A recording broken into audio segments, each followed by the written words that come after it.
하드로님 원작 수상한 후임병 3부.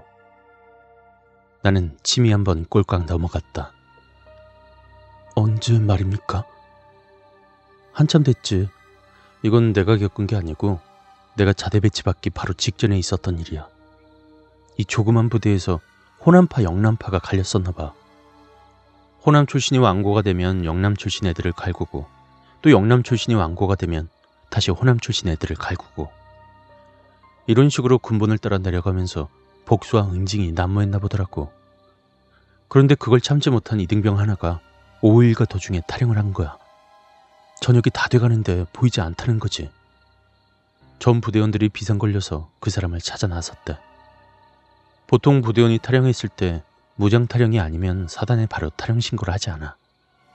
그냥 부대 자체적으로 해결하려고 하지. 탈영병 생기면 부대 간부들 진급은 물 건너갈 수 있거든. 해가 길고 나서야 중대장은 탈영 신고를 결심했지. 그런데 말이야. 그런데 뭡니까? 저녁 8시가 다 돼갈 쯤 탈영한 이등병이 넉넉한 표정으로 뒷산 계곡길을 따라 취사장 쪽으로 터벅터벅 걸어 내려오더라는 거야. 그걸 취사병이 발견하고 부대에 신고한 거지. 그나마 다행인 건 그때까지 사단에 보고가 안 됐다고 하더라고. 그 이등병이 조사 과정에서 입을 열면서 그대로 부대가 발칵 뒤집혔지. 호남파 영남파 두목들은 군기교육대에 갔고, 나머지 똘마니들도 부대 자체 군기교육을 받았나 봐. 그런데 왜 돌아오게 되었는지에 대해서 조사하는 과정에서 이등병이 이상한 말을 하더래. 나는 다시 한번 침을 삼켰다. 환하게 떠오른 달이 오히려 음산한 기운을 더하는 것 같았다. 탈영을 했는데 여기 산악지리를 잘 모르니까 길을 잃었나 봐. 도시에 살던 놈이 산악지형을 우습게 본 거지. 그래서 다시 오던 길로 내려가서 길을 찾으려고 했는데, 산속은 원래 해가 빨리 지잖아. 어둑어둑한 산속에서 군인들이 보이더라는 거야. 아무런 말도 없이 야간 침투훈련 하는 것처럼 총을 들고 산 중턱을 아주 느린 속도로 조금씩 걸어 올라가더라는 거야. 처음에는 자신을 찾기 위해 출동한 군인들인 줄 알고 그 자리에 얼른 숨었대. 근데 뭔가 이상하더래. 난 심장이 벌렁거리는데 이렇게 여유롭게 얘기하는 최 병장이 부러웠다. 뭐가 말입니까? 손전등을 들고 있지도 않고 자신을 부르는 것도 아니고 심지어 부대 마크도 없더라는 거야. 게다가 그때는 대침투 훈련이나 대항군 훈련이 있었던 것도 아니었는데 말이지. 간첩 아닙니까? 무장공비나 뭐 이런 거 말입니다. 그러자 최 병장이 피식 웃으며 나에게 말을 했다. 야, 무슨 공비가 그렇게 침투하냐. 낮엔 비트에 숨어 있다가 밤에는 능선 타고 무지하게 빠른 속도로 이동한다더라. 그리고 여기가 무슨 주요 거점지냐? 솔직히 우리 부대는 있어도 그만 없어도 그만인 거지. 나를 놀래키려는지 최 병장이 얼굴을 가까이 하며 속삭였다. 그리고 잠시 후 정말로 아무런 소리 없이 숲으로 싹 사라지더래. 그 이등병은 너무나 무서워서 탈영을 포기하고 내려온 거야. 졸라 골 때리지. 그러나 나는 별로 골 때리지 않았다. 내가 아무런 반응이 없자 최 병장의 얼굴을 더욱 가까이 하며 속삭였다. 또 하나 골 때리는 건 그 군인이 까만 얼굴에 민무늬 전투복을 입고 있더라는 거야. 그 아주 옛날 거 있지. 나를 놀래키려던 최 병장은 오히려 나의 외침에 더 놀라버렸다. 맞단 말입니다. 이강수. 그 자식이 똑같은 말을 했단 말입니다. 까만 얼굴에 민무늬. 갑작스런 나의 외침에 뭔 일이냐는 듯 최 병장은 장난스럽던 얼굴을 지우고 멍한 얼굴로 나의 얼굴을 살폈다. 야, 임마 왜 그래? 여기 근무지야. 목소리 낮춰. 나는 순간 내가 최 병장보다 한참 아래 쫄병이었다는 사실을 잊어버리고 있었다. 시정하겠습니다. 그러자 최 병장은 경색된 얼굴을 풀고 내 어깨에 손을 얹으며 나를 안심시키려는 듯 말을 이었다. 너도 군생활 해봐. 졸라 골 때리는 일 많이 겪을 거야. 그리고 그런 얘기 너무 믿지 말고 믿으면 믿을수록 너만 피곤해진다. 이강수 걔가 귀신을 본다면 그놈 능력인 거지. 뭐 신경 쓰지 마. 너 이거 아니어도 아직 쫄병이라 신경 쓸 거 많잖아. 너 요즘에 부대 징편되면서 많이 힘들었지? 아닙니다. 뭐가 아니야 임마. 미친놈들이 세트로 들어왔는데 안 봐도 뻔하지. 그 말에 나는 갑자기 두려움은 사라지고 서러움이 복받쳐 올라왔다. 눈물을 보이진 않았지만 앞으로 남은 눈앞이 캄캄한 군생활을 생각하니 정말로 기가 막혔다. 집에 가고 싶었고 어머니의 얼굴이 자꾸 떠올랐다. 사회에선 이러지 않았는데 내가 왜 이렇게 병신같이 보일까? 정말 사회에서는 두려움이란 게 없었는데 오히려 군대에 와서 나약해진 듯한 이 기분. 윤우창이 죽기 전부터 부대 간부들도 주의 깊게 지켜보고 있어. 만일의 경우에 적응이 어렵다고 판단이 되면 걔네들 다시 전출 보내려고 생각 중인가 봐. 그렇게 뭔 짓이야. 부대를 징편하려면 신병으로 했어야지. 공포의 밤일 것 같았던 그날 밤 근무는 최 병장의 도움으로 무사히 지나갔다. 오전 9시에 진급자들 진급 신고가 이루어졌고 나는 드디어 짝대기 2개를 달았다.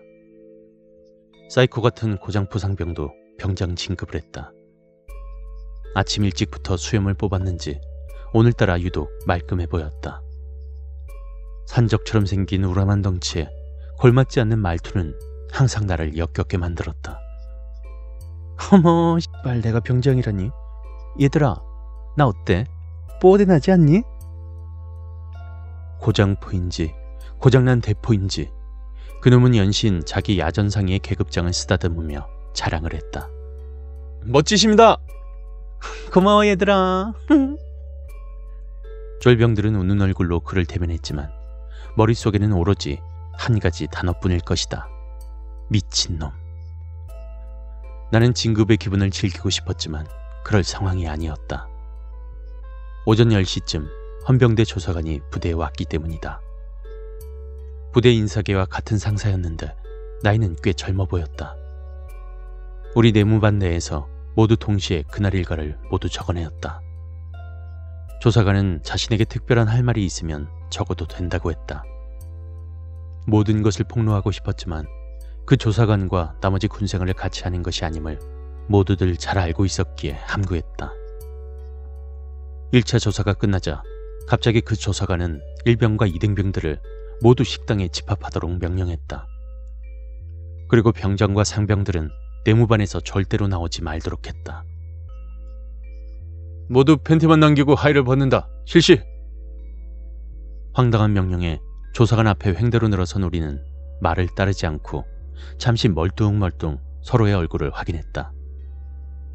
이때 옆에 있던 소대장이 우리에게 설명했다. 구타검열하는 거야. 조사관 말 따라 벗는다. 실시! 실시!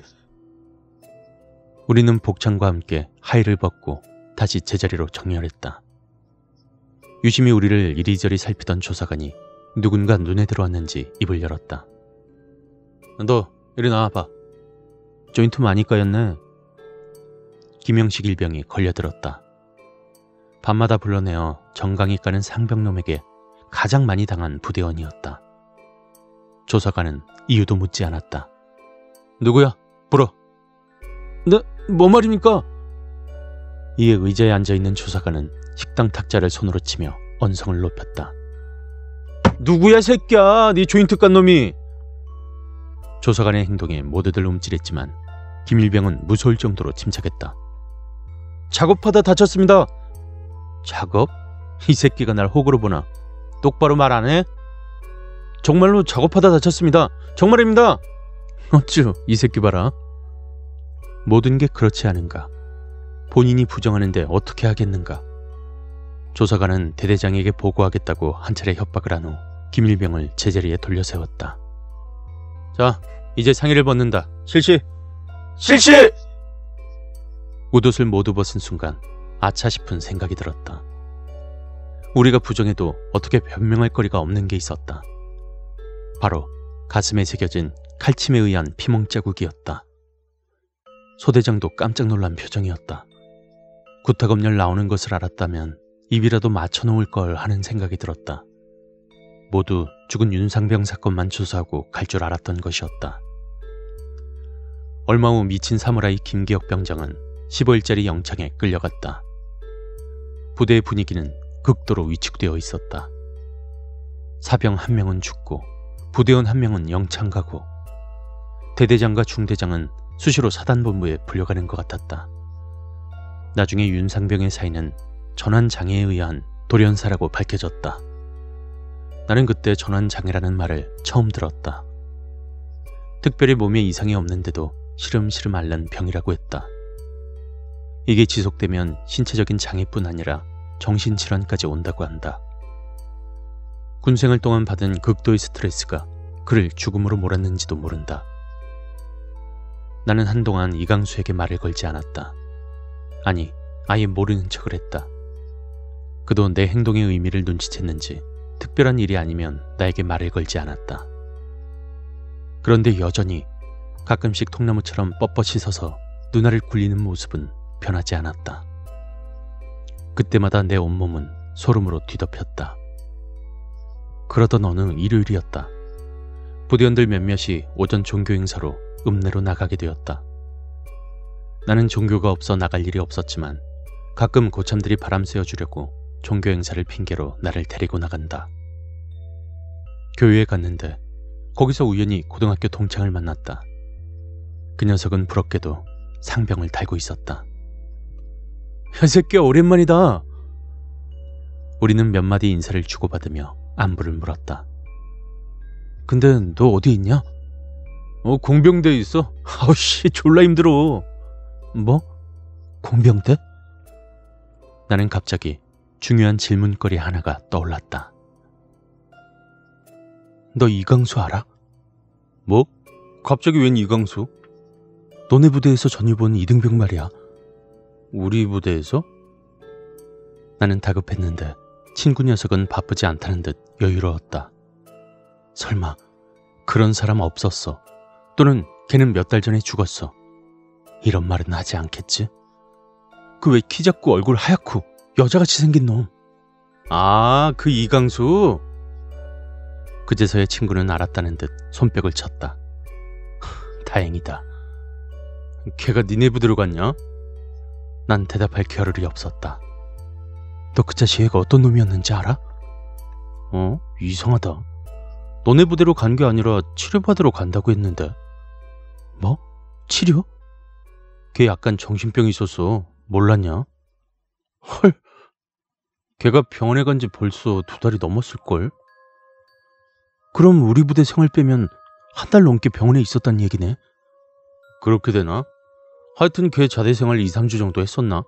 아주 유명세를 떨치던 놈이었지. 뭐가?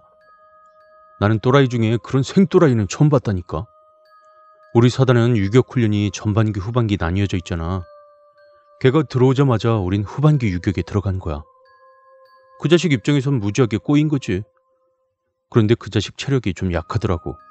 PT 체조나 산악훈련에서 늘 처지고. 걔 때문에 우리가 조교들한테 얼마나 굴렀는지 아냐? 얘기를 하던 친구가 무슨 1급 비밀이라도 알려주는 양 얼굴을 가까이 하며 말을 이었다. 그런데 확 깨는 일이 있었다. 한 번은 화생방 훈련 때 가스실에 들어갔는데 말이야. 들어갔는데 뭐? 그 자식이 나하고 같은 조였거든. 방독면을 쓰고 들어가서 군가 한 곡 부르고 방독면 벗어야 되는 거 알지? 조교가 0.1초 안에 방독면 벗어서 주머니에 넣는다 실시.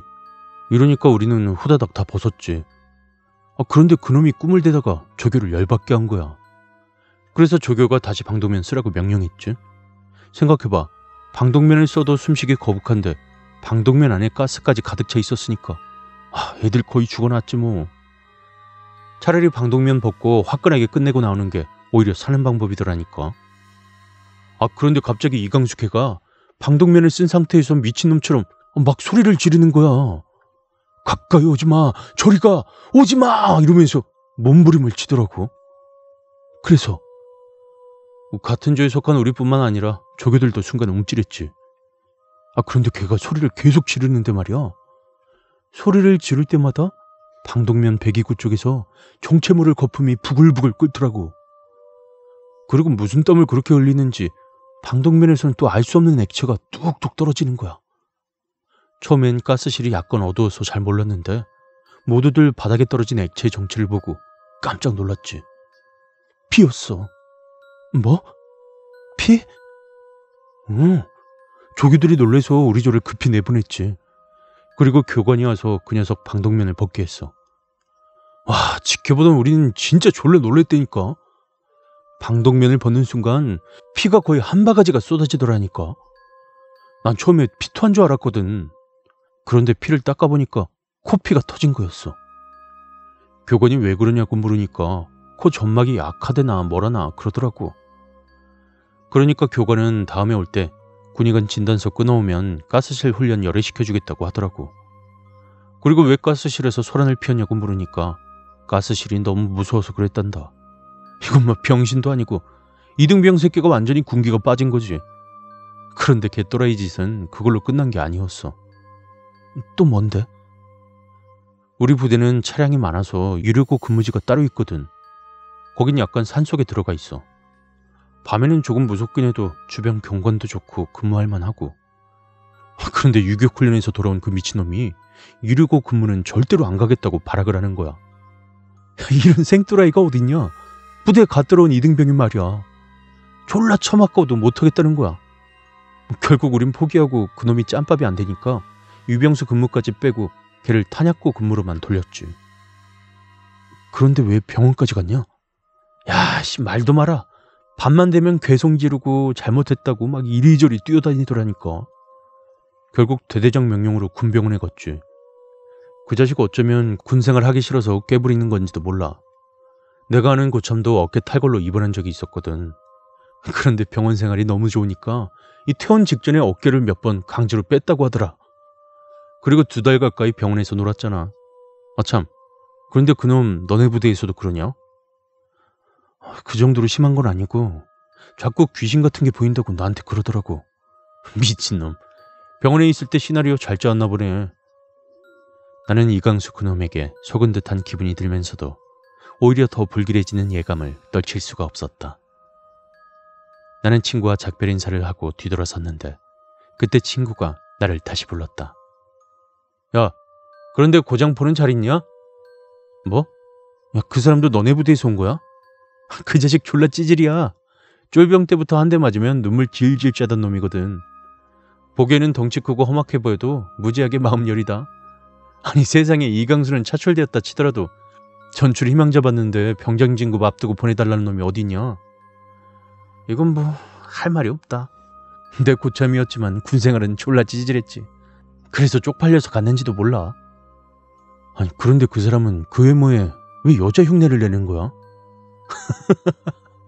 너네 부대에서도 그러냐? 말도 마. 졸라 역겨워. 고참한테 들은 얘긴데 예전에 포크레인 동원에서 마사토 작업을 나갔었나 봐. 왠지 임자 있는 땅은 파내면 안 되거든.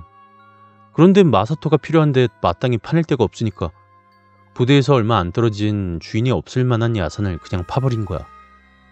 며칠 전에 비가 와서 마사토를 파서 구덩이 만들 때마다 물이 흥건하게 고였었나 봐.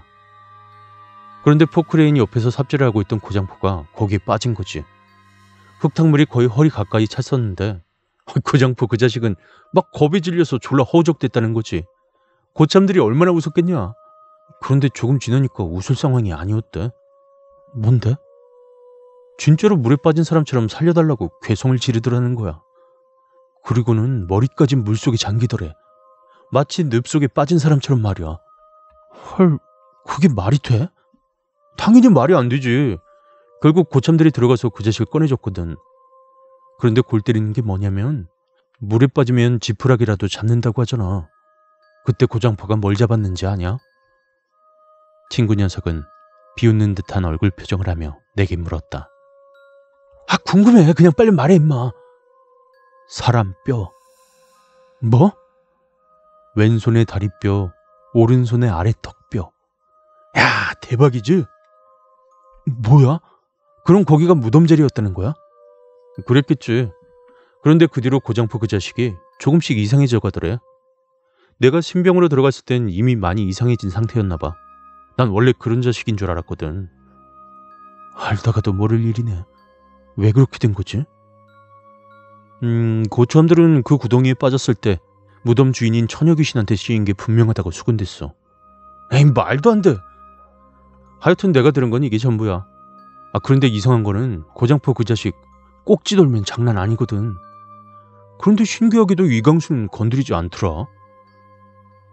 그러고 보니 이강수와 고장포가 서로 이야기하는 것을 한 번도 본 적이 없는 것 같다. 이강수를 무서워하는 건가? 아니면 서로 모른 척하기로 한 건가? 그 뒤로 며칠 동안 이강수와 필요한 말 이외에는 단 한마디도 나누지 않았다. 솔직히 두려웠다. 정신병으로 치료까지 받은 놈이 무슨 짓을 못하랴. 다들 자고 있는 밤에 총이라도 난사하는 날엔 모두 황천길로 가는 것이 아닌가. 다르게 생각해보면 아주 나쁜 놈이다. 군생을 하지 않으려고 미친 짓 하는지도 모른다. 그것이 아니더라도 최소한 나를 가지고 놀며 지 마음대로 행동할 수 있지 않은가. 고장표 병장도 말을 안 걸 정도인데 이강수 이 자식은 나를 얼마나 우습게 볼까. 생각이 여기까지 미치자 난 그에게 말을 걸어야겠다는 생각이 들었다. 너 전해 부대에서 유격할 때 사고 쳤다며? 무슨 사고 말입니까? 그는 늘 그렇듯 차렷 자세를 유지하며 내 옆에서 내가 식판 닦는 모습을 지켜보았다. 너 임마 가스실에서 코피 터지고 난동 부리고 게다가 부대에서도 근무 서기 싫다고 난동 부렸다며. 난동 아닙니다. 그럼 뭐야? 귀신이라도 본 거야? 네, 그렇습니다. 젠장, 그놈의 귀신 타령. 군생활 날로 먹겠다는 수작 아니냐? 아닙니다. 지금까지 당했다는 생각이 불현듯 들자 나는 갑자기 그가 혐오스러워졌다. 뭐가 아니야 이 새끼야! 나는 닫고 있던 식판을 세면대 위에 내리치며 화를 냈다. 마음 같아서는 식판으로 싸대기라도 날리고 싶은 심정이었다. 내가 화를 버럭 내자 그는 입을 굳게 다물었다. 그 표정을 보자 차마 정신병 치료받았냐는 말까지는 하고 싶지 않았다. 너 이 새끼야, 한 번만 내 앞에서 귀신이니 뭐니 이런 소리 하면 죽을 줄 알아. 알았어? 네, 알겠습니다. 말이 끝난 뒤 나는 닫고 있던 식판을 계속 문질렀다. 그런데 이 개운치 않은 기분은 뭔가. 미치겠다. 저 자식이 그냥 미쳤다고 보기엔 뭔가 안 맞아. 내가 병신 같지만 물어보고 싶다. 어쩔 수 없이 나는 쪽팔림을 무릅쓰고 시선을 피한 채 그에게 물었다. 요즘도 보여? 요즘도 그 민문이 군바리들 보이냐고. 나의 질문에 그 녀석의 목소리가 떨렸다. 그런데 오늘 낯익은 사람이 한 명 보였습니다. 나는 순간 길게 숨을 들이마신 뒤 천천히 내뱉었다. 전방부대의 11월은 사해보다 훨씬 춥다. 내가 숨을 내뱉자 응결한 수증기들이 긴 깔때기처럼 뿜어져 나왔다. 젠장, 또 괜히 물어봤다.